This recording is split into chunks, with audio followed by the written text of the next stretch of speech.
Hello everyone, कैसे हैं आप लोग। आई थिंक स्वस्थ मस्त और व्यस्त होंगे और अपनी लाइफ में आगे बढ़ रहे होंगे। आप सभी लोगों से मेरा एक मधुर शब्दों में विनम्र निवेदन स्वरूप अनुरोध है। आज का ये वीडियो जो है, मैं एक स्पेशल टॉपिक पे बात करने वाला हूँ। वीडियो को अंत तक देखिएगा। आई होप आपको बहुत कुछ सीखने को मिलेगा। आज का जो स्पेशल टॉपिक है वो है करेक्टर वर्सेस ब्यूटी, मतलब चरित्र बनाम सुंदरता। प्राचीन काल में जब हमारे देश भारत में राजसी शासन हुआ करता था, बात उन दिनों की है जब हमारे यहाँ राजसी शासन हुआ करता था।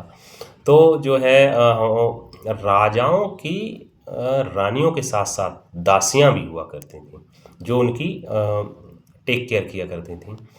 तो जो उनकी रानियां हुआ करती थीं वो तो सुंदर तो हुआ ही करती थीं, लेकिन जो दासियां हुआ करती थीं उनकी, वो उन दासियों में से कई दासियां ऐसी भी हुआ करती थीं उनकी रानियों से कहीं अधिक सुंदर हुआ करती थीं। ठीक है, लेकिन कभी भी उन दासियों में और उन रानियों में यही अंतर रहा, चरित्र का अंतर हुआ करता था। कभी भी दासी रानी नहीं बन पाई, क्योंकि रानी बनने के लिए मर्यादा का होना और चरित्र का होना जरूरी होता था उस समय भी। तो मेरे हिसाब से आई थिंक चरित्र और ब्यूटी में यही अंतर होता है कि आप चरित्र को पैसों से नहीं खरीदा जा सकता है, और सुंदरता को पैसों से खरीदा जा सकता है। उस समय भी पैसों से सुंदरता को खरीदा जा सकता था, राजसी समय में, और आज के समय में भी पैसों से सुंदरता को खरीदा जा सकता है, लेकिन चरित्र को पैसों से नहीं खरीदा जा सकता है।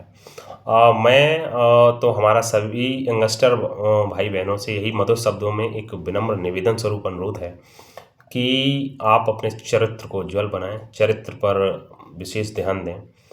क्योंकि इस टॉपिक पे बात करने के लिए हमको मजबूर कर दिया, कि हमारे सामने भी ऐसी एक समस्या आई, तो इस टॉपिक पे बात करने के लिए मुझे मजबूर कर दिया उस चीज़ ने।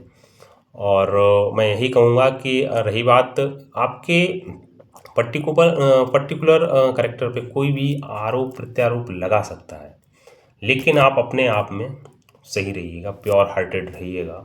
ठीक है, आपका पड़ोसी, आपका कोई वेस्ट क्लोज्ड हो, घरेलू इंसान या रिश्तेदार आप पे लगा सकता है, दोस्त लगा सकता है, लेकिन आप अपने आप में कोशिश करिएगा, अपने चरित्र को उज्ज्वल बनाइएगा। अब रही बात समाज की, रिश्तेदारों की, वो आप लगा सकते हैं, उससे कोई घंटा फर्क नहीं पड़ना चाहिए आपको। मैं एक बहुत चर्चित कहावत है कि कुछ रीत जगत की ऐसी है, हर एक सुबह की शाम हुई, तू कौन है या तेरा नाम है क्या, सीता भी यहाँ बदनाम हुई। तो यहाँ सीता जी बहुत प्योर हार्टेड थी, तत्कालीन लोगों ने उन पर आरोप प्रत्यारोप लगाए थे, उनके चरित्र पर भी लांछन लगाए थे, लेकिन वो अपने आप में सही थी और उन पर कोई फर्क नहीं पड़ा। इसीलिए अगर आप अपने आप में सही रहिएगा, कोई भी जो है अगर ऐसे आप पे भी आरोप प्रत्यारोप करता है, उससे आप घंटा फर्क नहीं पड़ना चाहिए। जांच होगी, जांच में आप सही दोषी नहीं पाए जाएंगे तो आप कोई दिक्कत नहीं, डोंट वरी। और एक और मैं पुनः एक और बहुत चर्चित कहावत है कि money is lost, nothing is lost. Money is lost, nothing is lost, health is lost, something is lost, but if character is lost, all is lost. तो इसलिए अपने चरित्र को उज्ज्वल बनाइए, चरित्र का ध्यान रखिएगा, क्योंकि अगर चरित्र आपका गिर जाता है, खो जाता है, तो इसमें ऑल इज लॉस्ट, सब कुछ खो जाता है। तो मैं यही कहूँगा वंस अगेन, रही बात आरोप प्रत्यारोप, कोई भी किसी पे लगा सकता है, लेकिन आज का समय ही ऐसा है, लोगों की मानसिकता गंदी हो गई है। ठीक है, तो लोगों पे फ़र्क नहीं पड़ना चाहिए, आप अपने आप पर ध्यान दीजिए, अपने आप लाइफ में आगे बढ़िएगा। ठीक है, अपने विशेषकर चरित्र को सुदृढ़ रखिएगा, उज्ज्वल रखिएगा। इन्हीं अपेक्षाओं के साथ, इन्हीं सभी इच्छाओं के साथ मैं आपका अपना सुशील कुमार साई इसी तरह की इंटरेस्टिंग और knowledgeable, for more informative and interesting and knowledgeable video, please subscribe my YouTube channel and hit the bell icon. Thank you very much to you joining us. जय हिंद, जय भारत। वीडियो अगर अच्छा लगा है तो कमेंट बॉक्स में अपनी राय जरूर दीजिए, आप किस हद तक हमारी बात से सहमत हैं। All the best, thank you very much to you joining us.